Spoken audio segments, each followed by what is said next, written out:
Question number 9 पे चलते हैं। क्वेश्चन नंबर 9 क्या कह रहा है? In a triangle right angle at B, if tan A is equal to tan of angle A is equal to 1/√3, then find the value of this expression and this expression।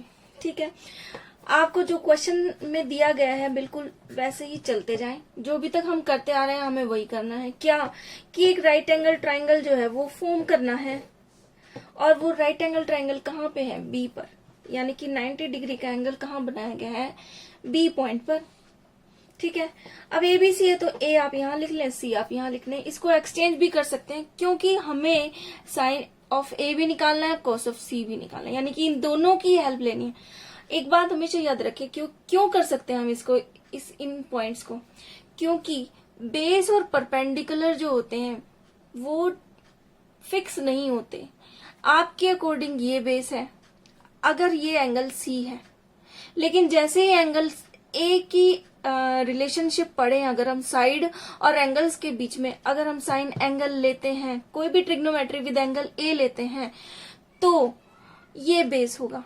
इसलिए ये base और perpendicular जो है interchangeable है।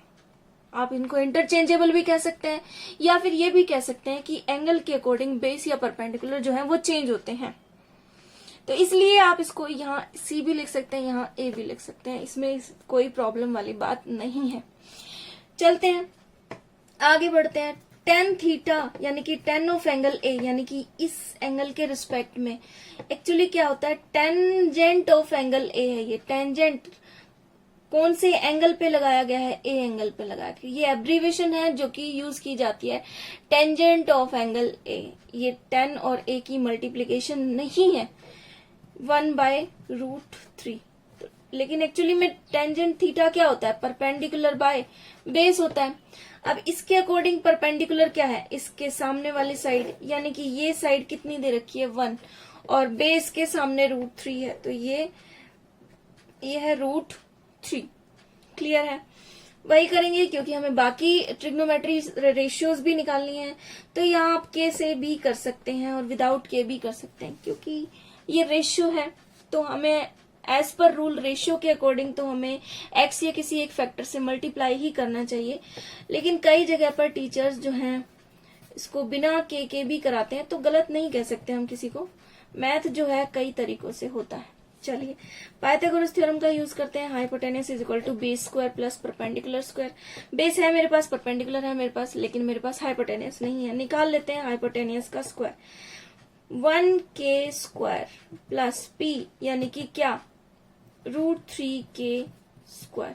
कितना आएगा? 1 square यानी कि 1k², √3 यानी कि 3k²। 3 + 1 is 4k²। स्क्वायर हटेगा तो अंडर रूट लग जाएगा। क्या आया मेरे पास? 2k। हाइपोटेनस की वैल्यू आ गई 2k, यानी कि यहाँ पर हम क्या लगाएंगे? 2k। इतना काम होते ही आपका जो क्वेश्चन है बिल्कुल इजी हो जाएगा। चलिए फर्स्ट पार्ट निकालते हैं। क्या कहता है फर्स्ट पार्ट इस क्वेश्चन का? साइन ए कोस सी प्लस कोस ए साइन सी। ठीक है, ये है आपका क्वेश्चन। करते हैं साइन ए निकालना है आपको। तो इसके अकॉर्डिंग साइन होता है परपेंडिकुलर बाय हाइपोटेनियस। परपेंडिकुलर इस एंगल के अकॉर्डिंग ये है इसके सामने, यानी कि BC, जो कि कितना है? 1k। हाइपोटेनियस दोनों के केस में 2k रहेगा। मल्टीप्लाई में कोस सी क्या होता है? इस एंगल के कॉरेस्पॉन्डिंग हम निकाल रहे हैं। सी एंगल जो है, जो कोसाइन है, वो होता है बेस बाय हाइपोटेनियस। तो इसके अकॉर्डिंग जो बेस है वो इसकी एडजेसेंट साइड है, यानी कि 1k अपॉन हाइपोटेनियस यानी कि 2k प्लस कोस ऑफ ए। अब ए के रिस्पेक्ट में, कोस ऑफ ए के रिस्पेक्ट में जो बेस है वो √3k है। हाइपोटेनियस तो 2k ही रहेगा। ठीक है, साइन सी निकालना है। तो साइन सी के लिए जो परपेंडिकुलर होगा वो क्या होगा? सी के अपोजिट साइड, यानी कि AB की लेंथ कितनी है? √3k upon 2k। अब देखिए यहाँ पे के लगाने का हमारा सिर्फ पर्पज ये था कि हम उन जो रेशियो है उसको एक नंबर में चेंज कर लें, क्योंकि ये यहाँ पर कैंसिल ही होगा, तो आप के नहीं भी लगाएंगे क्वेश्चन में तो क्वेश्चन के आंसर पे कोई इफेक्ट नहीं पड़ता है। चलिए सॉल्व कर देते हैं। के से के कैंसिल, न्यूमरेटर और डिनोमिनेटर में के से के कैंसिल, इधर भी के से के कैंसिल। सॉल्व जो होकर बचा है 1 into 1 is 1, 2 into 2 is 4, plus √3 into √3 3, 2 into 2 is 4। LCM ले, 3 plus 1 is 4 upon 4 is equal to 1। तो इसके फर्स्ट पार्ट का जो आंसर है वो कितना है, 1 है। अगर यहाँ पर आपको प्रॉब्लम आ रही है तो आप इस चैप्टर के इंट्रोडक्शन वाले पोर्शन पे जाएं, क्योंकि इस चैप्टर की इंट्रोडक्शन जितनी जरूरी है चैप्टर उतना इम्पोर्टेंट नहीं है। अगर आप इस चैप्टर की इंट्रोडक्शन को अच्छे से समझ लेंगे तो ये फाइंड आउट करने में आपको कभी प्रॉब्लम नहीं आएगी। हाँ, थोड़ी प्रॉब्लम आएगी क्योंकि चैप्टर 10th क्लास में ही इंट्रोड्यूस किया जाता है, न्यू टॉपिक है, सिर्फ इसलिए आएगी। आप उसको धैर्य के साथ करें, क्वेश्चन मुश्किल नहीं है इस चैप्टर की। सेकंड पार्ट पे पढ़ते हैं। कोस ए और कोस सी माइनस साइन ए साइन सी। कोस ए क्या है, ए के कोरस्पॉन्डिंग बेस है 1k अपॉन 2k। कोस सी के रिस्पेक्ट में, मैंने कुछ गड़बड़ कर दी, कोस ए के रिस्पेक्ट में बेस है √3k और कोस सी के रिस्पेक्ट में बेस है 1k upon hypotenuse 2k minus sine A के लिए साइन का होता है परपेंडिकुलर बाय हाइपोटेन्यूज, और परपेंडिकुलर क्या है, एंगल ए की opposite side which is BC, यानी कि 1k अपॉन क्या है 2। साइन सी के लिए अपोजिट साइड है AB की वैल्यू कितनी है √3k अपॉन हाइपोटेन्यूज यानी कि 2k। कंफ्यूज नहीं होना, धीरे से धैर्य से काम लेके इस चैप्टर को करना है। फिर से वही के से के कैंसिल, न्यूमरेटर डिनोमिनेटर में के कहीं नहीं बचेगा तो मल्टीप्लाई करते हैं रिमेनिंग टर्म्स को। √3 into 1 is √3, 2 into 2 is 4 minus 1 into √3 is √3 upon 2 into 2 is 4। देखिए सेम टर्म है, एक के साथ प्लस साइन है, एक के साथ माइनस साइन है, तो ये क्या हो जाएंगी, कैंसिल हो जाएंगी।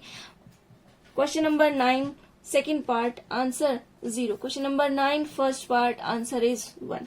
वेरी वेरी इजी क्वेश्चन, मुश्किल नहीं है, प्रैक्टिस कीजिएगा, इजीली आप समझ पाएंगे। अगले क्वेश्चन की तरफ बढ़ते हैं। क्वेश्चन नंबर 10 कहता है in triangle a PQR right angle at A. तो पहली बात तो क्लियर है, ट्राइंगल PQR में 90 डिग्री का एंगल आप कहाँ बनाएंगे, Q पर बनाएंगे। PQ plus QR is 25 and PQ is 5 centimeter. Determine the value of sin P, cos P and tan P. P के अकॉर्डिंग बनाना है, तो आप सिंपल करें क्वेश्चन को जितना हो सके।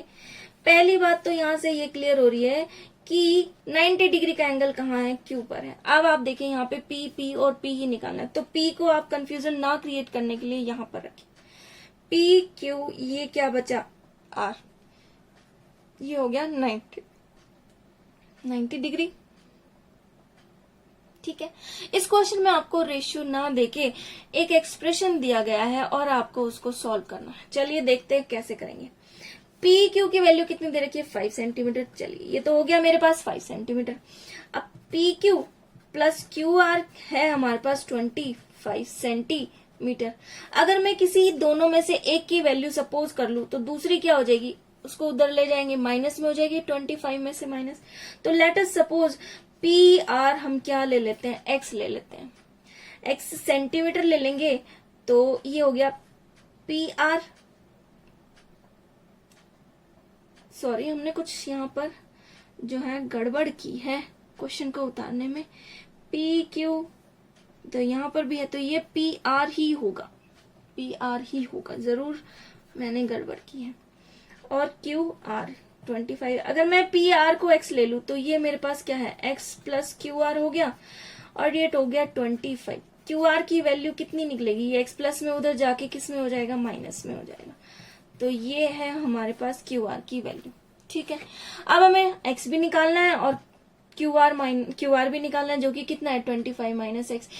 क्यों निकालना है, क्योंकि हमें जब तक इन तीनों साइड की वैल्यू नहीं पता होगी तब तक हम साइन पी, कोस पी और टेन पी नहीं निकाल पाएंगे। चलिए शुरू करते हैं। हमारे पास इन चीज का इस प्रॉब्लम का एक इलाज है क्या, पाइथागोरस। थ्योरम, रामबाण इलाज। Hypotenuse square is equal to B square plus P square. Hypotenuse क्या है, मैंने क्या सपोज किया है, X, which is X square is equal to, base है मेरे पास 5 सेंटीमीटर और पी परपेंडिकुलर है क्यू आर, और क्यू आर की वैल्यू अभी हमने यहाँ निकाली है, कितनी है 25 माइनस एक्स का होल स्क्वायर। क्वेश्चन दिखने में मुश्किल है, लेकिन जब आप करेंगे तो बहुत इजी है। करें एक्स स्क्वायर तो एक्स स्क्वायर हो गया, ये हो गया 5 स्क्वायर 25, ये क्या है, एक आइडेंटिटी यूज हो रही है, कौन सी, a minus B whole square. Solve करें, a स्क्वायर यानी कि 625 प्लस बी स्क्वायर यानी कि X square minus 2 into A into B. Formula आपको याद होना चाहिए, तब जाके ही आप इस क्वेश्चन को कर पाएंगे। 25 प्लस 625, सॉरी ये मैं यहाँ पे डायरेक्ट ना कर देती, चलिए कोई बात नहीं, लिख दिया है तो लिख दिया है, क्या करें। 25 माइनस 25 इंटू 2 50 एक्स, यहाँ पर भी एक्स, जब लेफ्ट और राइट साइड में एक ही टर्म दिखे तो समझ लीजिएगा वो कैंसिल हो गई। कैसे, क्योंकि ये प्लस में इधर जाएगी तो माइनस में x square minus x square cancel, बचता क्या है मेरे पास, देखिए ये हो गया 0, 625 प्लस 25 650, ये कैंसिल, ये बचा माइनस 50 एक्स। ठीक है, मुझे एक्स की वैल्यू चाहिए, एक्स की टर्म एक तरफ, विदाउट एक्स वाली टर्म एक तरफ, ये प्लस में इधर जाएगा तो ये माइनस का equal to minus 50 X, minus से माइनस कैंसिल, या फिर आप क्या करें, ये मल्टीप्लाई में एक्स के, इसको डिवाइड में लाए, 650 अपॉन माइनस 50 इक्वल टू क्या, एक्स, इक्वल टू क्या, एक्स, माइनस से माइनस कैंसिल, 0 से 0 कैंसिल, 13 5 जार 65, तो x की वैल्यू कितनी आ गई 13 सेंटीमीटर, यानी कि ये x जो है मेरे पास 13 सेंटीमीटर है। और एक बात और याद रखिए, क्या QR जो था वो क्या था 25 माइनस एक्स था, और x की वैल्यू मेरे पास 13 आ गई, तो 25 माइनस एक्स कितना होगा, 25 माइनस 13 12 सेंटीमीटर, 25 माइनस एक्स लिख के दिखाएंगे आप, यहां से क्यू आर कितना 25 minus 13 which is equal to 12 centimetre, और आप अपनी ट्रायंगल में लिख लें उसको, ताकि आप उसको इजीली सारे एंगल्स को निकाल पाए। अब ये तो हो गया वो काम जो हम क्या कर रहे थे, साइड निकालने के लिए कर रहे थे। कोई प्रॉब्लम है तो आप इसको रिवाइंड करके देखें। सिर्फ कहां पर ये डिफरेंट है क्वेश्चन, यहाँ पर डिफरेंट है जहां पर हम उसकी आइडेंटिटी यूज कर रहे हैं, और आइडेंटिटी निकालने के लिए हम 9th क्लास में हम बहुत ज्यादा प्रैक्टिस कर चुके हैं, तो यहाँ पे अकॉर्डिंगली प्रॉब्लम नहीं आनी चाहिए। फिर भी अगर आपको प्रॉब्लम आ रही है तो क्वेश्चन को 2 बार करके देखिए, क्वेश्चन आपके दिमाग से कहीं नहीं जाने वाला। चलिए आगे बढ़ते हैं, क्या है, साइन पी है। साइन पी किसके इक्वल होता है, परपेंडिकुलर बाय हाइपोटेनियस। परपेंडिकुलर इस क्वेश्चन में क्या है, P के अपोजिट, तो 12 सेंटीमीटर अपॉन हाइपोटेनियस यानी कि 13, तो 12 बाय 13 इजी। कोस P क्या होता है, बेस बाय हाइपोटेनियस। बेस कितना है, P से साथ लगी हुई, ये एंगल है, इसके साथ लगी हुई साइड कौन सी है, QP which is 5 centimetre upon hypotenuse. Hypotenuse हमारा क्या है 13 सेंटीमीटर। और एक और निकालना है मुझे, क्या 10P which is equal to perpendicular by base और sine theta by cos theta. Theta की जगह कौन सा एंगल है यहाँ पे, P, तो मैं साइन P लिख रही हूँ। आप इन दोनों को डिवाइड करें, कैसे, 12 by 13 upon 5 by 13, 12 by 13 upon 5 by 13। ये जब आप इसको सॉल्व करेंगे तो 13 से 13 कैंसिल हो जाएगा, बचेगा क्या मेरे पास 12 बाय 5 बचेगा। हम डायरेक्ट निकाल के देखते हैं, परपेंडिकुलर बाय बेस, परपेंडिकुलर क्या था 12, बेस कितना था 5, 12 बाय 5। यहां से भी आप सेम ही निकाल पा रहे हैं और यहां से भी, तो चेक कर किया कीजिए, ये आपको दोनों में से कोई एक करने की जरूरत है एग्जाम में, दोनों आपको निकालने की जरूरत नहीं है। तो क्वेश्चन जो है बहुत इजी है। एक इसके अलावा मैं आपको कुछ और बताना चाह रही थी इस चैप्टर से रिलेटेड। इस चैप्टर में पाइथागोरियन जो ट्रिपलेट्स हैं बहुत ज्यादा आते हैं, बहुत कम प्रॉब्लम्स ही ऐसी होंगी जो पाइथागोरियन ट्रिपलेट के बिना आएंगी। क्या है पाइथागोरियन ट्रिपलेट, ये हम पढ़ तो चुके हैं, लेकिन इस चैप्टर में क्या है हम देख लेते हैं। पाइथागोरियन ट्रिपलेट क्या होते हैं, जब किसी राइट एंगल ट्राइंगल के बारे में हम पढ़ते हैं तो ये परपेंडिकुलर, बेस और हाइपोटेनस, ये तीन चीज जो है ये क्या बनाती हैं, hypotenuse square is equal to base square plus perpendicular square. देखिए लेफ्ट साइड राइट साइड के इक्वल है, तो ऐसे कुछ फिक्स नंबर हैं जो इस कंडीशन को फॉलो करते हैं, जो कि फिक्स है, जैसे 3, 4 एंड 5। जो बड़ा नंबर होगा हमेशा याद रखिएगा वो क्या होगा, हाइपोटेनस होगा। बड़ा नंबर क्या होगा, हाइपोटेनस। बड़ा नंबर क्या होगा, हाइपोटेनस। ये बात आपको हम 100% जो है दिमाग में डाल लेनी है। बड़ा नंबर जो होगा वो हाइपोटेनस होगा। ये तीन ट्रिपलेट है, ये तीन क्या है, ट्रिपलेट है। इनके मल्टीपल भी ट्रिपलेट होंगे। जैसे अगर मैं इन तीनों नंबर को 2 से मल्टीप्लाई कर दूं, 6, 8, 10, ये तीनों ट्रिपलेट है। अब ट्रिपलेट कैसे है, ये हाइपोटेनस है, तो हाइपोटेनस यहाँ पे आप वैल्यू डालें, इसकी दोनों की स्क्वायर करके ऐड करें, left side right side condition follow हो जाएगी। इसको क्या कहा जाता है, पाइथागोरियन ट्रिपलेट कहा जाता है। इसका अभी तो मैंने इसको 2 से मल्टीप्लाई किया था, आप इसको 3 से मल्टीप्लाई करें, 4 से मल्टीप्लाई करें। 3 से करेंगे तो 9, 12 और ये 15, ये भी क्या बनाएगा, पाइथागोरियन ट्रिपलेट बनाएगा। अगर 4 से मल्टीप्लाई करें तो 12, 16, 20, ये भी क्या है, पाइथागोरियन ट्रिपलेट है। यानी कि कहने का मतलब अगर आपके पास 3 नंबर हैं, उनके मल्टीपल भी क्या होंगे, पाइथागोरियन ट्रिपलेट होंगे। ऐसा नहीं कि आप इसको 3 से मल्टीप्लाई कर रहे हैं, इसको 4 से, इसको 5 से, नहीं, तीनों को 2 से, तीनों को 3 से और सो ऑन। ये तो हो गए 3 नंबर जो कि पाइथागोरियन ट्रिपलेट है। इसके अलावा 5, 12, 13 पाइथागोरियन ट्रिपलेट है। 7, 24, 25 पाइथागोरियन ट्रिपलेट है। 8, 15 and 17 is also a Pythagorean triplet and इनके मल्टीपल्स। तो 8.1 एक्सरसाइज में हम ज्यादा से ज्यादा इन्हीं का ही यूज कर रहे हैं, इससे ज्यादा हम नहीं करेंगे। एक और है 1, √3 एंड 2, ये थोड़ा एक रूट वाला नंबर है और इसके मल्टीपल तो ऑफकोर्स है ही। तो ये कुछ है नंबर्स जो कि पाइथागोरियन ट्रिपलेट्स हैं। ये जो है कहाँ हेल्प करेंगे, जैसे मान लीजिए अभी हमने एक क्वेश्चन किया था, कौन सा क्वेश्चन किया था, यही वाला क्वेश्चन किया था। मैं पेज पलट के दिखा देती। 5, देखिए कंडीशन दे रखी थी 25, 5, लेकिन एट लास्ट आया क्या, 5, 12 एंड 13 पाइथागोरियन ट्रिपलेट ही आया। तो आपको क्वेश्चन करने के बाद अपने क्वेश्चन को क्या करना है, मान लीजिए चेक करना है कि क्या ये पाइथागोरियन ट्रिपलेट से मैच हो रहे हैं, हाँ मैच हो रहे हैं। मान लीजिए यहाँ 11 आ जाता या रूट में कोई नंबर आ जाता तो आपको डाउट हो जाता कि हाँ हमने क्वेश्चन में कुछ ना कुछ गलती की है, तो आप एक बार उसको फिर चेक करते और आपको गलती पता चल जाती, अरे नहीं यहाँ तो 13 आना था, 12 नहीं आना था या 11 नहीं आना था। तो आप क्या करेंगे, उस चीज को, आपको गलती कहाँ हो सकती है इस चीज के बारे में पता होगा। कैसे, जब आप पाइथागोरियन ट्रिपलेट जो है थोड़े से दिमाग में रख के क्वेश्चंस को करने की कोशिश करेंगे तब, ठीक है।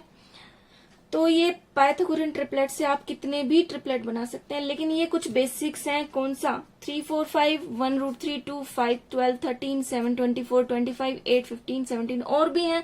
जैसे ही मुझे याद आएंगे मैं आपको बताती रहूंगी बीच बीच में, ठीक है। बढ़ते हैं नेक्स्ट क्वेश्चन की। नेक्स्ट क्वेश्चन कहता है, state whether the following are true और false, justify your answer. Justify, अपना आंसर को जस्टिफाई करना है और ट्रू फॉल्स में बताना है। चलिए शुरू करते हैं। The value of 10a is always less than 1। Value of 10a is always less than 1। अब देखिए हम चेक करते हैं, tan थीटा क्या होता है, tan a होता है perpendicular by base. Perpendicular by base, perpendicular by base के लिए हम ट्रायंगल ड्रॉ कर लेते हैं। ये परपेंडिकुलर है, ये बेस है। अब एक बात बताइए, क्या हमने कहीं कोई कंडीशन पढ़ी है कि परपेंडिकुलर बड़ा होगा या बेस बड़ा होगा? नहीं, कोई भी बड़ा हो सकता है, कोई भी छोटा हो सकता है। कहने का मतलब क्या है कि जब आपके पास परपेंडिकुलर बड़ा होगा बेस से, तो जो tan थीटा की वैल्यू है, tan a की वैल्यू है, वो क्या आएगी, ग्रेटर देन 1 आएगी। सही बात है। अगर बेस बड़ा है परपेंडिकुलर से, जो tan थीटा की वैल्यू है वो लेस देन 1 आएगी। तो ये कोई कंडीशन है ही नहीं कि इसकी वैल्यू ऑलवेज लेस देन 1 होगी, तो ऐसा नहीं होगा। इसकी वैल्यू बड़ी भी हो सकती है 1 से और छोटी भी हो सकती है, क्योंकि हाइट तो है, हाइट वो कुछ भी हो सकती है। चलिए सेकंड पार्ट पढ़ते हैं। सेक थीटा क्या कहता है, 12/5 for some value of angle A. क्या सेक थीटा की वैल्यू 12/5 हो सकती है किसी वैल्यू के लिए, किसी एंगल के लिए, सॉरी। चलिए सेक थीटा की भी कंडीशन देख लेते हैं। सेक थीटा क्या होता है? सेकेंड थीटा होता है हाइपोटेनियस बाय बेस होता है। तो भैया हाइपोटेनियस भी लिख लेते हैं हम, ये है हाइपोटेनियस। अच्छा ये तो बताया नहीं मैंने, ये कंडीशन क्या है आपकी? ट्रू है, ठीक है। अच्छा वो तो आप पढ़ समझ ही गए होंगे पहले ही। ये है हाइपोटेनियस, ये है बेस। देखिए हाइपोटेनियस जो है वो साइड होती है ट्राइंगल की सबसे बड़ी, सिंपल सी बात है, सबसे बड़ी साइड को राइट एंगल ट्राइंगल में हाइपोटेनियस का दर्जा दिया जाता है। तो ये है हाइपोटेनियस 12, बिल्कुल सही बात है, बड़ा है, 5 से तो बड़ा ही है, तो आगे का हमें कुछ करना नहीं है। हाँ ट्रू है ये भी, क्या कि 12 जो है वो 5 से बड़ा है, और जो सीकेंड थीटा होगा वो, उसके लिए ये पॉसिबल है 12 और 5 की वैल्यू होना, बिल्कुल सही बात है। क्या है 12/5, बिल्कुल क्या है? ट्रू है। देखिए यहाँ पर मैंने थोड़ा उल्टा बोल दिया, ये दोनों कंडीशन हो सकती है, तो ये ट्रू नहीं है। जो कंडीशन ऑलवेज की कंडीशन ट्रू नहीं है, तो ये क्या है? फॉल्स है, फॉल्स। ठीक है, बढ़ते हैं नेक्स्ट क्वेश्चन की तरफ। क्या कहता है 11th का third part? cos A is the abbreviation used for cosecant of angle of A। देखिए जो कोसिकेंट ऑफ एंगल ऑफ ए है उसके लिए एब्रीवेशन जो हम यूज करते हैं वो कोसेक यूज करते हैं, ठीक है। जो कोस है, कोस ए है, वो किसकी एब्रीवेशन है? कोसाइन ऑफ एंगल ए की। ये चैप्टर की इंट्रोडक्शन में हमने डिस्कस किया था, ध्यान से पढ़िएगा, वेरी इजी है। तो ये जो है ये फॉल्स है। क्या? फॉल्स है, क्योंकि कोसिकेंट ऑफ एंगल ऑफ ए के लिए हम क्या यूज करते हैं? कोसेक ए यूज करते हैं। एब्रीवेशंस क्या होती है? जब हम किसी लंबी चीज को शॉर्ट फॉर्म में लिख देते हैं, जैसे मैं क्या करते हैं, अकॉर्डिंग को अकॉर्डिंग ना लिख के हम अकॉर्डिंग लिख देते हैं, क्वेश्चन को क्वेश्चन पूरा ना लिखे ये क्वेश्चन लिख देते हैं, या फिर छोटी छोटी टर्म, बहुत सारी चीजें, जैसे क्वेश्चन स्कूल का नाम GGG कर देते हैं, government girls senior secondary school, ये एब्रीवेशंस हैं। तो ये जो लंबे वर्ड को छोटा कर दे वो क्या है? एब्रीवेशंस। तो हम यहाँ पर एब्रीवेशंस यूज करते हैं। Cot A is the product of cot and A. नहीं, अभी हमने डिस्कस किया कि जो कोट ए है वो किसकी एब्रीवेशन है? कोटेंजेंट ऑफ एंगल ए की एब्रीवेशन है। ये ए नहीं है, ये एंगल ए है। तो ए जो है वो नथिंग है, कुछ भी नहीं है। कोट है वो अकेला भी कुछ नहीं है जब तक उसके साथ में कोई एंगल ना जुड़ा हो। तो ये प्रोडक्ट नहीं है, ये इसका मतलब क्या है? Cotangent of angle A. तो ये भी क्या है? फॉल्स है, ठीक है। Next, sine theta is equal to 4/3 for some value of theta, some angles theta. देखिए हम क्या करते आए हैं, हमने पहले 2 पार्ट में भी किया है। क्या किया हमने? ट्रायंगल ड्रॉ किया, ये 90 डिग्री है। साइन थीटा क्या होता है? Perpendicular by hypotenuse. तो ये परपेंडिकुलर कितना है? 4 यहाँ पर, इसका हमें कुछ नहीं पता अभी। हाइपोटेनियस कितना है? 3, ठीक है। एक बात समझिएगा, जो हाइपोटेनियस है अभी तक हम वो पढ़ते आते हैं कि वो सबसे बड़ी साइड होती है ट्राइंगल की, राइट एंगल ट्राइंगल की, क्योंकि यहाँ तो 3 है। और जो साइन थीटा हो गया वो क्या हो गया? लेस देन 1 हो गया, जो कि पॉसिबल ही नहीं है। साइन थीटा हाइपोटेनियस क्या होता है? बड़ा होता है। अगर 4/3 हो गया तो साइन थीटा क्या हो गया? ग्रेटर देन 1 हो गया, जो कि क्या है? नॉट पॉसिबल है। तो ये कंडीशन भी क्या है? फॉल्स है, ठीक है। आगे पढ़ेंगे, आप बहुत अच्छे से समझेंगे इस चीज को। जब हम साइन थीटा का ग्राफ बनाते हैं तो इस तरह से बनाते हैं, ये 1 होता है, ये -1 होता है। तो साइन थीटा जो है एक्चुअली वो 1 और -1 के बीच में ही लाई करता है, 1 से ऊपर जाता ही नहीं। तो ये कंडीशन को भी फॉलो नहीं करता। तो यहाँ से हमें पता चलता है कि ये भी क्या है? फॉल्स है। यहाँ से हमारा जो चैप्टर है, जो हमारी एक्सरसाइज है 8.1 यहाँ पर फिनिश होती है। इसमें बहुत सारी ऐसी टर्म्स हैं जो हम एक बार में नहीं बता पाते। आप क्वेश्चन के एंड तक, आप इस चैप्टर के एंड तक जाइए, बहुत ही इंटरेस्टिंग फैक्टर्स हैं, फैक्ट्स हैं इसमें, हम वो पढ़ते रहेंगे। जब तक आप इसके चैप्टर की अपने हाथ से प्रैक्टिस नहीं करेंगे, ये चैप्टर आपको बहुत परेशान करेगा। जैसे ही आपने कुछ क्वेश्चन अब प्रैक्टिस करे तो ये आपका फेवरेट टॉपिक बन जाएगा, ये मेरी गारंटी है। पढ़ते रहिए आप मेरे साथ, बहुत से फैक्ट्स जो हैं वो सॉल्व करने हैं, बहुत से तरीके जो हैं वो सिंपलेस्ट और इजीएस्ट तरीके से हम पढ़ेंगे, इंटरेस्टिंग तरीके से पढ़ेंगे। ट्रिक्स भी पढ़ेंगे, लेकिन ट्रिक्स का यूज हम नहीं करेंगे एग्जाम में, ट्रिक्स लास्ट में पढ़नी चाहिए।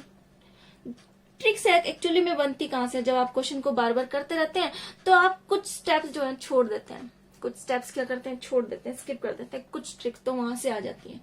हाँ, कुछ होती है, शॉर्टकट्स होते हैं जो भैया हम लोग करते हैं बहुत ज्यादा फास्ट तरीके से, बहुत एक दो नहीं, बहुत सारे स्टेप्स को छोड़कर, वो भी पढ़ेंगे, एट लास्ट पढ़ेंगे। लेकिन फिलहाल आप हर जो है इस चैप्टर के कॉन्सेप्ट पे जाएं, शॉर्ट ट्रिक पे ना जाएं, ठीक है। ये है हमारा 8.1 एक्सरसाइज, ट्रिग्नोमेट्री की इंट्रोडक्शन टू ट्रिग्नोमेट्री। इससे आगे हम पढ़ेंगे एक्सरसाइज 8.2। आज के लिए इतना ही। Thank you very much and God bless you all.